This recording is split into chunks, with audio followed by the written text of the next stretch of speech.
right, so tonight we're talking about a really exciting real estate component and strategy. Last week we were talking about how to market for real estate properties, how to find sellers who are motivated. Ideally, okay, we were working on this project and it's a 7-unit building. This is something that we've been working on for the last few weeks, but the only issue is the seller didn't have a huge motivation to sell. They wanted to sell, but they weren't in a need and they didn't have to move quickly.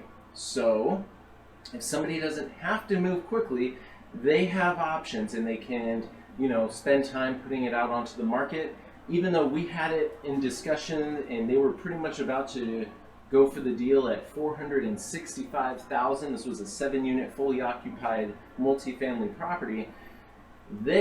Since they didn't have the seller, since they did not have a large motivation to sell quickly, they ended up talking with somebody, putting it on the market, and it's under contract for $565,000, and that is not with us because I did not want to pay that much.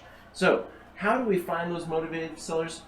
If you need to know how to do that, refer to last week's training where we talked about different ways to market for those properties. Now tonight we're going to talk about the actual strategy. One of many strategies, but my favorite strategy currently because one, it is completely underutilized by many investors. Two, it's not well known about. And three, it is a fantastic way to go if you know the right ways to get out, if that time comes. So what we're going to be talking about tonight is buying rental properties. Now this could be the home you live in. You just want to buy your first property and that's the house you live in. It could be one of those. It could be or your rental property or a way to expand your rental empire. This strategy is referred to as subject to. Subject to.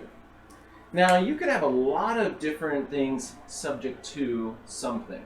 In contracts, that's very common to have one thing subject to something else. For example, I will sell you my tie, since I'm a wise guy in a tie, but I'm not wearing a tie. It's hot. I live in Arizona. It is extremely hot. And today was hot. So, I'm not wearing a tie. I will sell you my tie subject to you taking me out to dinner. Something like that. It could be really anything. You could say subject to. And so more specifically, what we're going to be talking about today is purchasing a property subject to the existing financing staying where it is, staying in place. That's what we want to accomplish. And so let's talk about really what that looks like, because this may be a time you've already heard about it. Some of you may already know about subject to, and you may already really enjoy this strategy.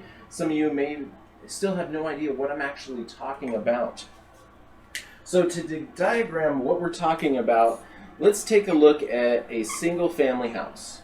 Or this could really be any type of real estate, but typically we have a single family home that somebody purchased and they have been living here.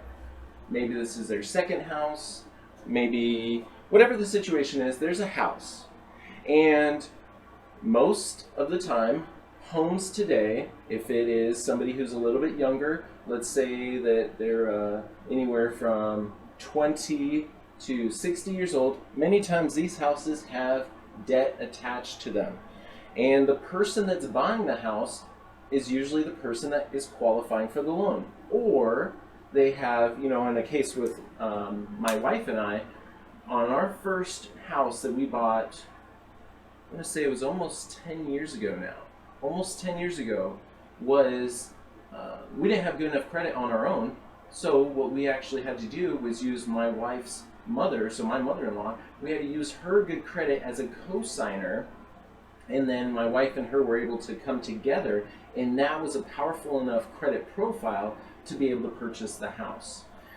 And so that's a lot of times what happens, but typically for this example that we're going to discuss, this is one individual bought a house. And so they went out and they had to get a loan. They pre-qualified for a loan. So the loan is with a mortgage company. This could also be with a lender. There's some type of servicer and there's some type of bank that is attached to this loan. Now the loan is collateralized by the property. And so what does that mean exactly? Well, when you purchase a house, your name, so in this case, we're going to call this guy, you know, Joseph likes to call guys Max. And so this is Max over here because this strategy works excellent for Max.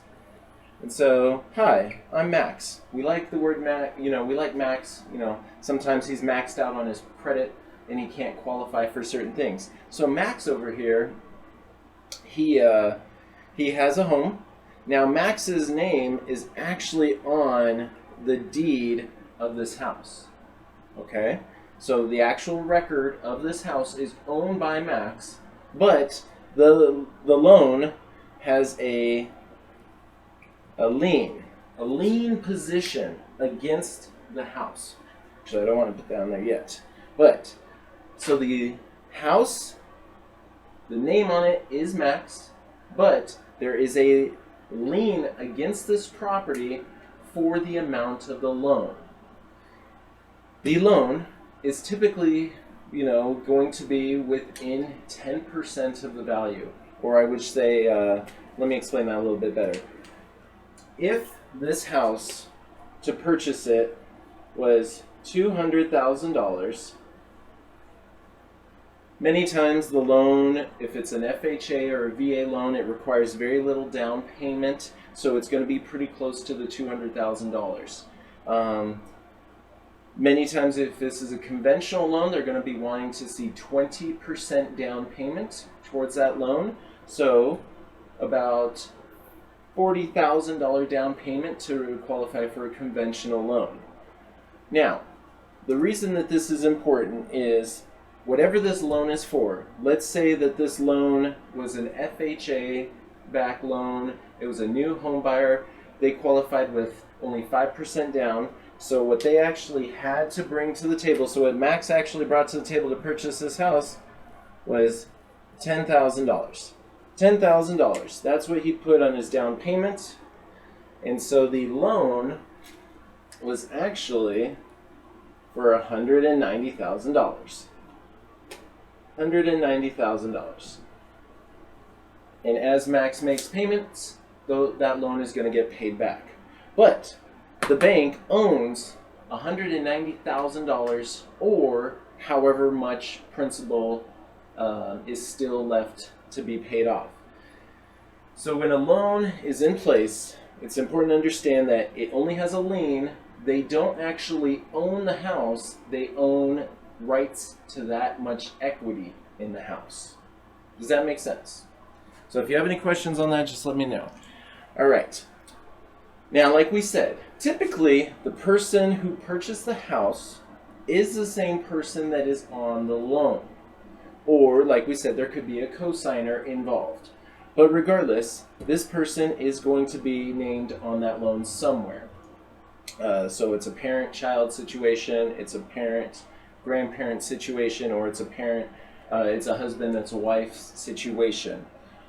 Now, heaven forbid something happens to Max. We call these folks fallen angels. These are good people who have fallen down on hard times. There was some type of situation. Usually what can create a problem situation is divorce. That creates a problem, and that now needs resolution between both parties involved. It could be a death. Someone in the family or somebody who is on the title has passed away. That could create a problem that needs some type of resolution. Somebody gets injured. This happens a lot. Let's say that Max is a mechanic and he was in a car accident, hurt his back. If you've ever been in a car accident, it is not something that gets settled quickly. These things can get drawn out for years. And I know in Arizona, up to 2 years before you really kind of have that window where you have to, file a lawsuit or make a settlement. And if you're seriously injured, you're going to have to go to court, and this could be drawn out for a very long period of time.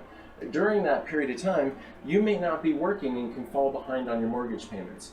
Or let's say that there is a virus that comes onto the scene and you really have no choice but to be laid off and the business gets shut down.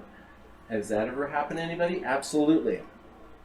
So anytime that something happens where there's a loss of job, there's a loss of life, there's a loss of income, now there's a problem. So there's solutions with this loan because the loan wants you to be able to pay. They want to figure something out. So many times there's something called deferment, where the loan holder is willing to forego, put into forbearance almost, a certain amount of payments before they want you to start making those payments again. That many times is enough for this person to get back on their feet. That's fantastic. We want them to get back on their feet.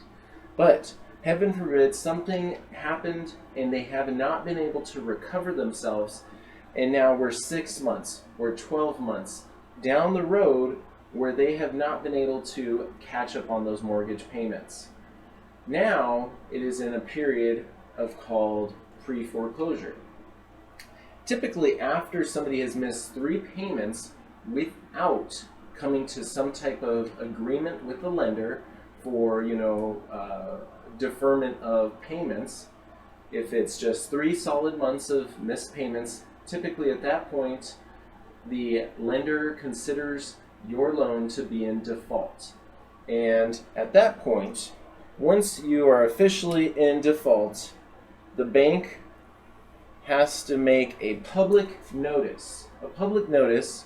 And this is what we refer to as NOD. They're going to make an NOD, Notice of Default. And really what that is that's letting your creditors know and the public that you are currently in default on this debt. And at that point, they may or may not have an auction date set. Right now, depending on the state you're in, there is different moratoriums that have been in place. So certain foreclosures cannot go through for a certain period of time due to what is currently happening in the market. From what we can foresee is, one, there's already been several foreclosures that have already started, but moving into the beginning of next year, in order for the financial system to keep running without completely collapsing, it will need to start foreclosing on these properties. Eventually, somebody has to pay for all of this debt. This is quite the unfortunate situation because most of these people, didn't really have any control of that situation to begin with, and they got put into that with things that were out of their control. So what happens though, if you know anybody who's ever gone through the foreclosure process or a bankruptcy, you know that that stays on their record for a long period of time, and it is disastrous to their credit situation. So what we want to try to do is stop these folks from going completely over the edge into foreclosure. And the end of foreclosure is where the house sells either to a third party or the bank is willing to take it back at the existing debt. We won't go into all that tonight. That's what's called real estate owned, REO properties, which in the next 2-3 years, there's going to be a lot of those. What we foresee happening is going to be something very similar to what happened in 2008, 9, and 10, where there was a substantial amount of foreclosures because people were just not able to catch up. There's only so many programs that they can put out to help folks. Because right now, it's not the FHA, the federally backed loans that are in trouble, it's all the conventional loans that are in trouble. Not to say that, federally owned or federally insured loans are not in trouble. They are just more willing to work with the lender or with the borrowers than conventional banks are. And it's not that conventional banks don't want to work with the folks, it's just they literally can't. They have to be able to service their debt as well. So, with that being understood, that somebody fell in hard times, they have now missed at least 3 payments on their mortgage. There's a notice of default that is there. They're in the pre-foreclosure process. One way that they can stop this is filing bankruptcy. A Chapter 7, a Chapter 13. We'll have to make another video on really what the differences are. You know, Chapter 7 is a liquidation, really. You know, anything that's not protected asset, you just have to sell off. Or there's Chapter 13 where it's really setting up a payment plan and there's a period of time, like you make a certain amount of payments over a 5-year period. You have a certain amount that you have to make each month to pay off your debts. But bankruptcy is one way that somebody could stop the foreclosure process and then see if they can hold on to their property. The other option is working and negotiating with the bank, potentially moving out and renting this property. So if they are willing to rent the property and move somewhere else, that is one way to start to regain the ability to pay those payments. Something else somebody could do is what's called a lease with an option.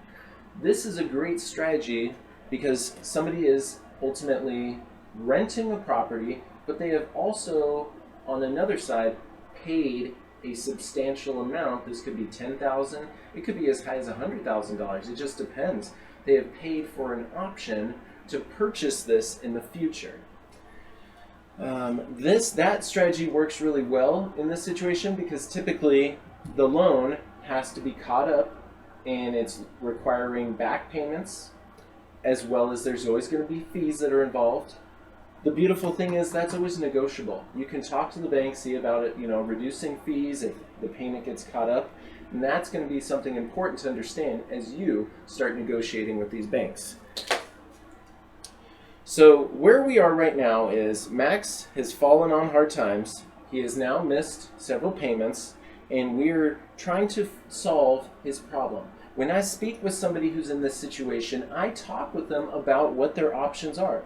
Is there somebody that could help you potentially co-sign for this? Somebody that could lend you some money? Somebody that could help you rent this property out? There's a lot of property managers. What would your house rent for? Does it need work? We'll kind of go through a lot of different scenarios. Many times, the reason that they can't sell it is because it needs work. Well, that doesn't necessarily have to stop them from selling it, but I would say that there's some options there. If you're into fix and flipping houses, this is one way of solving their problem. So let's say that, all right, so if we're looking at a fix and flip situation and this person needed $20,000 down payment, not down payment, $20,000 to actually fix up the property. But if they put $20,000 in, then they could actually sell the property for a profit. That is where a fix and flipper could come in and work out some type of equity split with them. Hey, I'm gonna cover the rehab of this property, and then we'll sell it, and we can split the profit on the other side. That's an option. We're not going to dive into that today.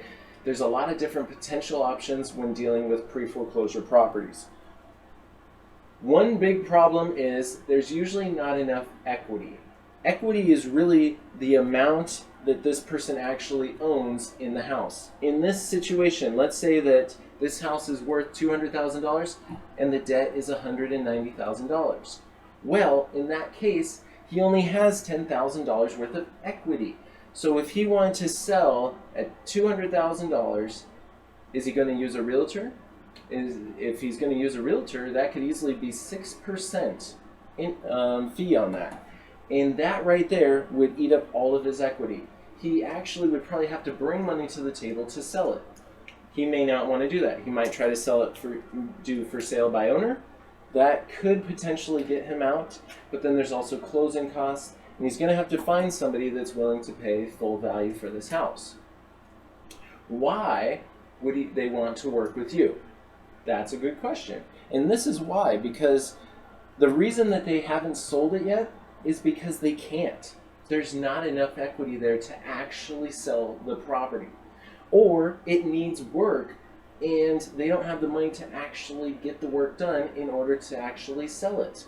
So, in that case, what we need to actually do is help them understand that we can stop the mortgage foreclosure process by purchasing the house. And if they've already went to a realtor and the realtor said that they could not help them, if they've already tried to sell it on their own and there wasn't enough equity there to sell it, they've already, I'm sure, tried things, but now they're just kind of left there with no other options. So what happens is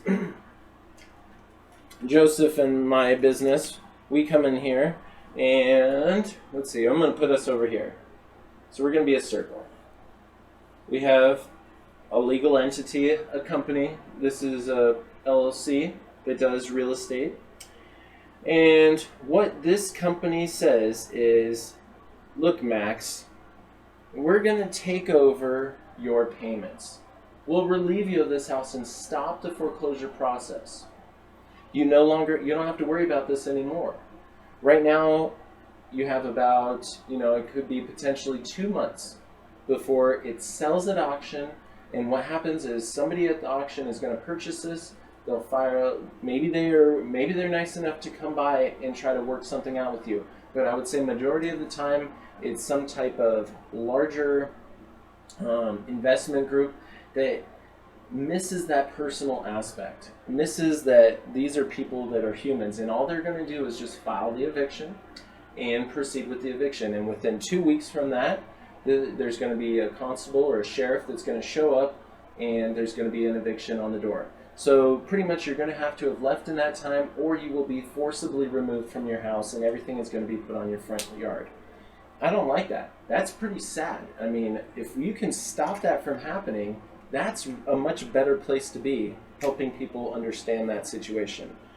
So what we're going to do is we're going to say, hey, Max, let's take over your mortgage payments. And we're going to catch it up. So obviously he's missed several payments. And at this point, let's say that the debt is $190,000. And what needs to be caught up in back payments is $5,000. $5,000 in back payments and penalties. But after we get this $5,000 caught up, we can resume the monthly payments.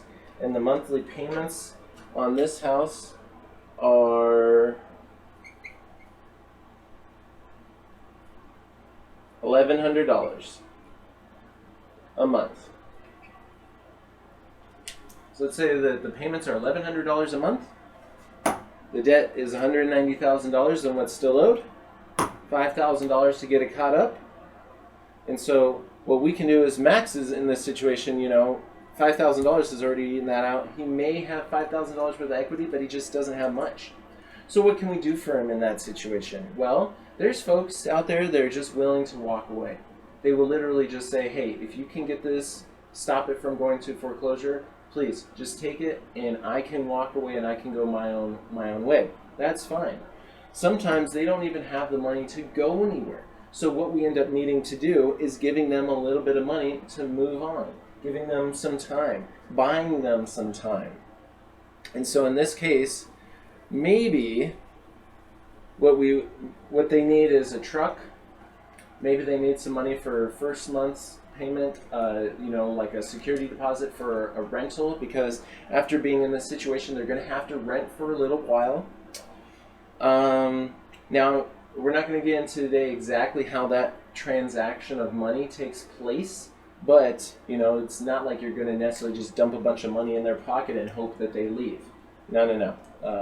We have to have a contract in place. Like everything always has to have a contract in place. You want to work something out with them that is reasonable. Maybe you're the one that actually pays for the moving truck, and just making sure that there's insurance, or there's a couple different ways to actually go about doing this. Or I'm not going to get into the whole legal aspect of that. There's certain things you should pay for. There's certain things you shouldn't pay for. There's sometimes you just give them a check, but maybe you give them partial payments up front.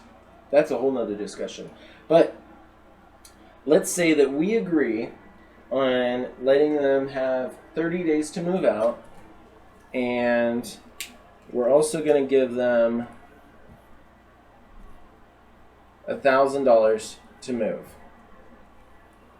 So what does that look like? That says, all right, if you move out in 30 days, we'll give you $1,000 as long as nothing's really damaged.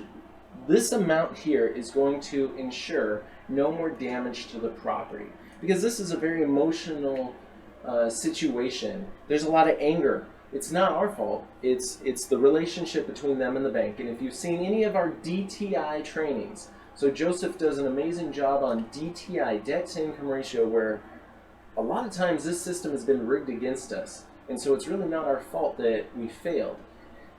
I would say majority of homeowners are, 1 month's income away from being in foreclosure. That's the sad truth, and the sad reality is there's no backup plan.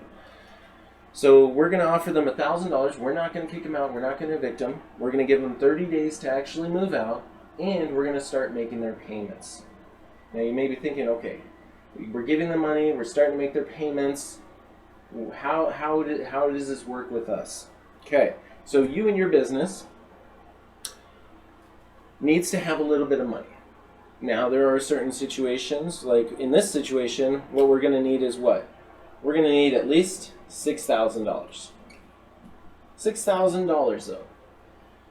If you're investing in real estate, that's not a lot of money to actually need. So this $6,000 is going to be to catch up this and also get them out. But do we ever want to just basically spend all of our money and run recklessly? No. I would say that typically for this strategy, you're going to want to have access to at least $10,000 would be the minimum, because there's some deals that maybe it requires $20,000 to catch it up. But the benefit of this is you are not going to need to qualify for a loan because you're going to take over their payments. Now, one key thing is we are not assuming this loan. That's important. We're not assuming the loan. You can assume the loan, but then you'd have to re-qualify for the loan, and we just don't want to do that. So I'm going to show you how this actually works. The loan stays exactly where it is, but what we have done is we have taken $5,000 of this. Now all this kind of happens through the title process. Okay, so you're going to use a reputable title company, and we have now caught up the loan. So that is no longer needed. And I'm going to get a running tally here of how much money we've actually spent. So, $5,000 for back payments. Alright, so we got $5,000 so far. Next, we're going to have to factor in the $1,000 that we're giving to Max. Okay, now we're going to go through a closing process. Now, closing a property like this is going to cost some money as well. So let's throw in another $1,500 to go through the closing process. And it's very important to make sure that you do use a title company that understands what you're doing. Depending on the type of title company, they might refer to this as what's called a wrap. And I'll explain to you in a minute, the reason for wrap is really protection for Max. It's almost like where they are wrapping the mortgage. And so we have $5,000 back payments, $1,000 to Max, $1,500 for closing. Let's see. And now we're going to go through the closing process. Now what happens in the closing process is going to be quite interesting. All that's really going to take place is Max gets removed from the deed of the house. And it gets replaced with our LLC name. So the LLC now is the owner on record of this property. Notice, since we've caught it up, there's now no more notice of default. The mortgage is now current. So the loan is being currently paid $1,100 a month. The only difference is we basically have severed the relationship between Max and the house. However, Max is still the original loan creator and the person who is personally liable. Their personal credit is still attached to this loan. But the loan is collateralized by this property.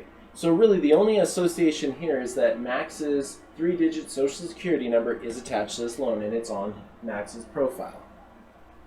So why would Max want to do this? Well, his other option was to have it go to the court, sell off. He now has a foreclosure on his record. He has no chance of ever buying another property for at least 10 years.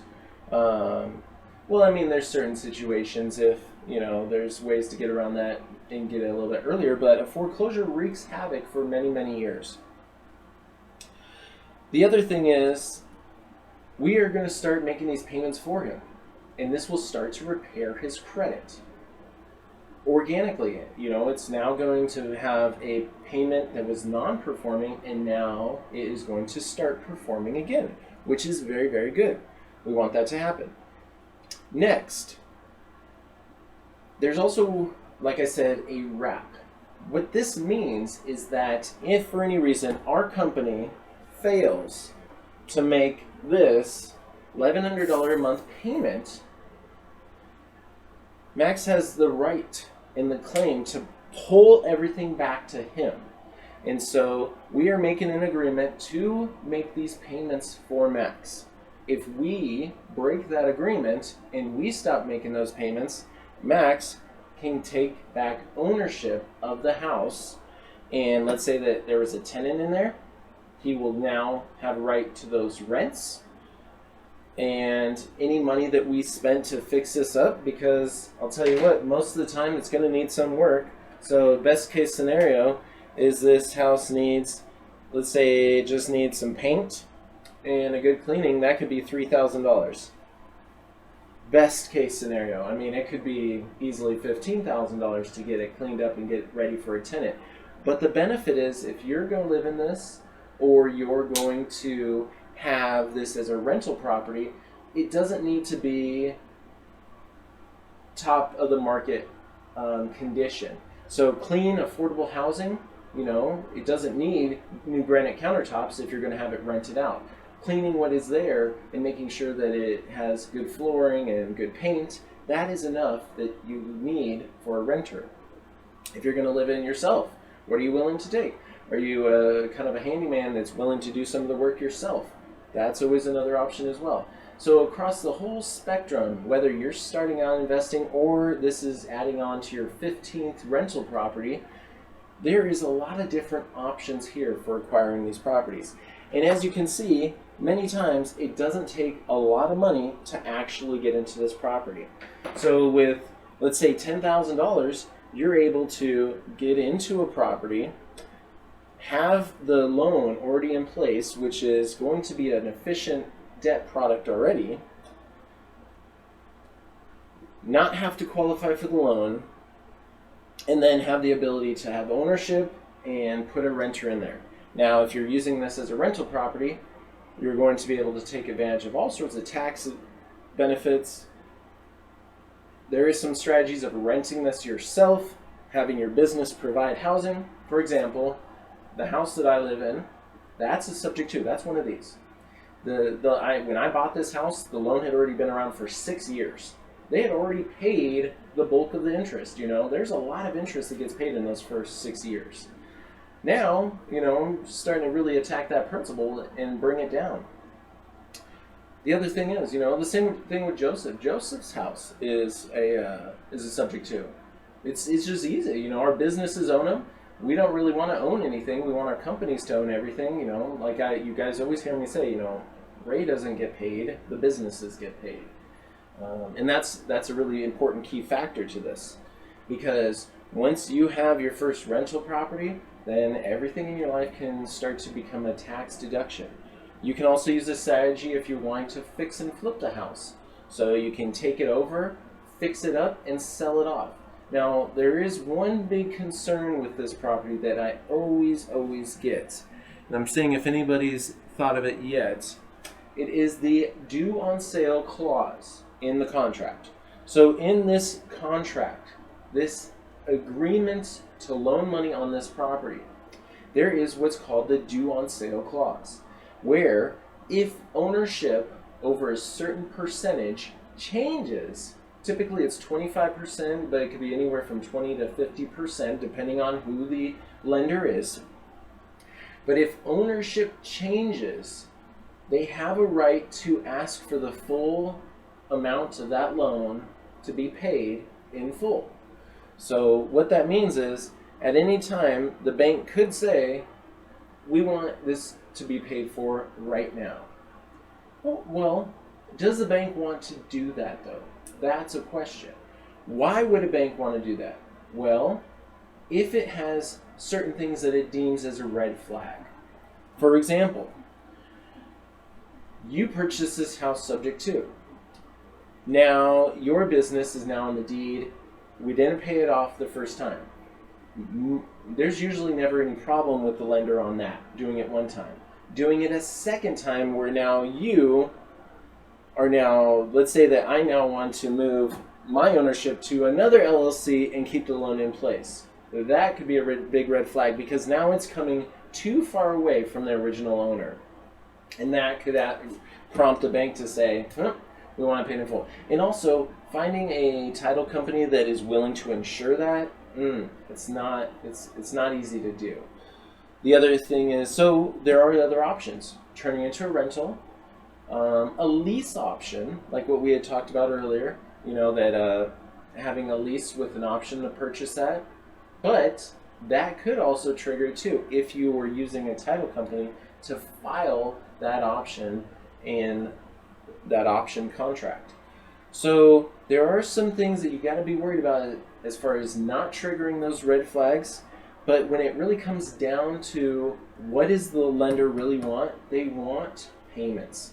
They do not want more real estate on their books. They used to, but now there's a lot of different regulations that really it's not beneficial for banks to start foreclosing on homes. There used to be kind of a free-for-all where they could actually benefit greatly by foreclosing. Then they can start making money. Now they really are going to have to put it out there and auction it off, and somebody else is most likely going to pay for it, and the equity that they were able to take before, not the same case. So the bank wants to get paid. You need to just make sure that they get paid. That is all. That's all you have to do to maintain a good standing with this. Now, of course, like I said, there's always circumstances outside of your control, but that's important, knowing your exit strategies. And one exit strategy that is a solid game plan is what we call business credit. And we talk about business credit all the time, but I'm going to tell you why. Because once you have the rental property, everything that you're going to be buying for this house, for example, hey, toilet paper. Say that you got toilet paper. You're going to have to buy this for your house or for your rental house. Where are you going to buy that from? Is that something that your business could purchase? I absolutely agree. I believe so. Kleenex. Does your home office need that? Absolutely. So whether you're living here or your business owns it, there are things. Home Depot. Is there something at Home Depot that your business could use? At Lowe's, from Amazon, from Office Depot, from Staples. We talk about this all the time because building business credit is so important that within 6 to 12 months, you could have $50,000 in business lines of credit. A short period, and if you have rents, think about that. You have proof of rental income, you have collateral because this is owned by your business, now you have credit, you have the trifecta of being able to get lending. So it's going to be a little bit higher interest, but let's say they call this loan due, a couple of years down the line, they're like, you've been paying on this loan for like 5 years. We're trying to get you to refinance. This loan is now 15 years old. We've made all the money we want, and you miss a payment. Now we're going to call this loan due.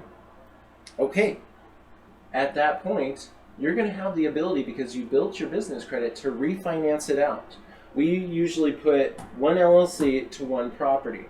That way, there's not any kind of intermixing. If something goes wrong with this, it only affects this company here, and it won't affect the entire cellular structure. Because this LLC, who actually owns that, we're not going to kind of go into all that today. But when you have a company and you build business credit on that company to take care of any type of maintenance, to take care of any type of foreseen refinancing that is going to be needed, or future expansion. Let's say that you have this company and it had a rental property for 2 years, and now you've built $250,000 in business lines of credit without using your social security number. Boom. Now you sell this house off and you can move into a small multifamily property, a small apartment complex. You implement the credit banking strategies. If you folks have been around for a while, so you know about the different strategies that we always talk about. We have a program that we can walk you through it, but Business Credit, the book, if you don't have one of these, make sure you pick one up from Wise Guys and Ties website, wiseguysandties.com/books. And also, Joseph Smith, search for Lost American Dream credit banking books. You can actually get them too in a bundle pack for $149. But this is the do-it-yourself guide, where really to make sure that you're building the business credit the right way. That's really what's important here, folks. So as you go out and you start to do this, because if you don't have a lot of money, make sure you're building the business credit so you can start to weather those storms. And that is one really powerful way to make sure you have an exit strategy. So that kind of wraps it up for how the process works to purchase these houses. Of course, there's contracts and things that will have to be in place. But if you have any questions on that, please feel free to throw it in the chat there on the aspects of this subject too. Now, this could be done with properties, could be done with vehicles, equipment, machinery, businesses. There's all sorts of different options out there as far as what you could actually do with this strategy. But once you start to grasp how things can be bought subject to their existing financing being in place, it opens up your minds and it'll open up the world. I was talking to somebody the other day and he wanted to buy a car wash, and the person who owned the car wash had a private loan with someone, and they were collecting payments, and they were okay collecting those payments over 20 years. It was actually the previous owner created a note. And so he's wondering, how on earth is he going to be able to, finance this big project? And I said, well, what about coming up with a way to subject to that property? Take over the existing loan there.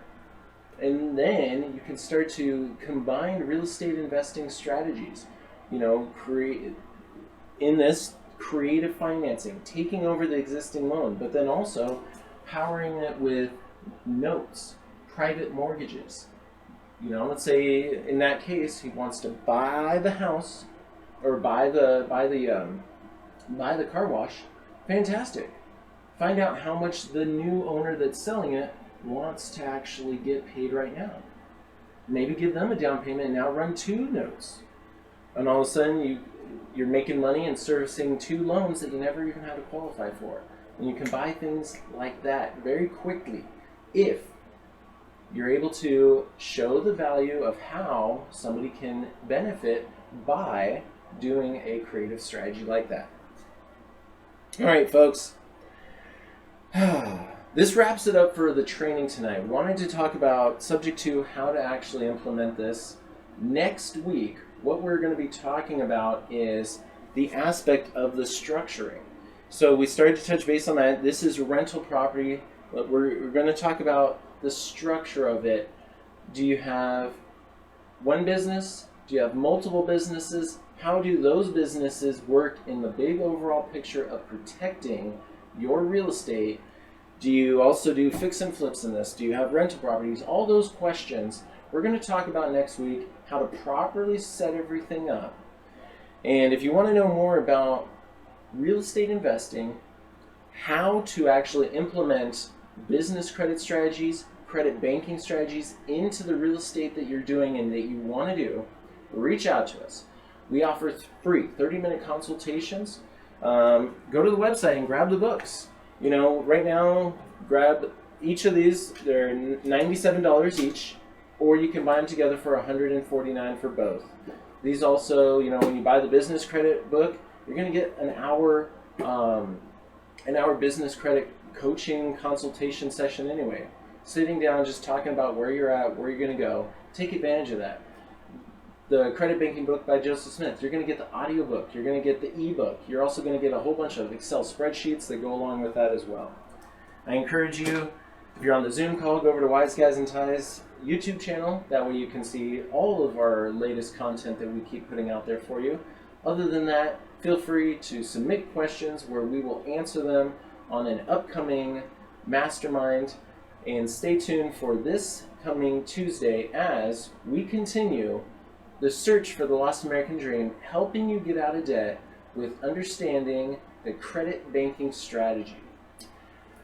And I don't necessarily see any questions, but I want to say thank you all for being here tonight. Big shout out to, we got Raul, we got Mr. Joseph Smith himself, we got Michael, we got Wen Chen in here, we got Lonzo, and I know that there were several other more that just started to pop off because this is the end of the night here, but I want to say thank you so much for being here.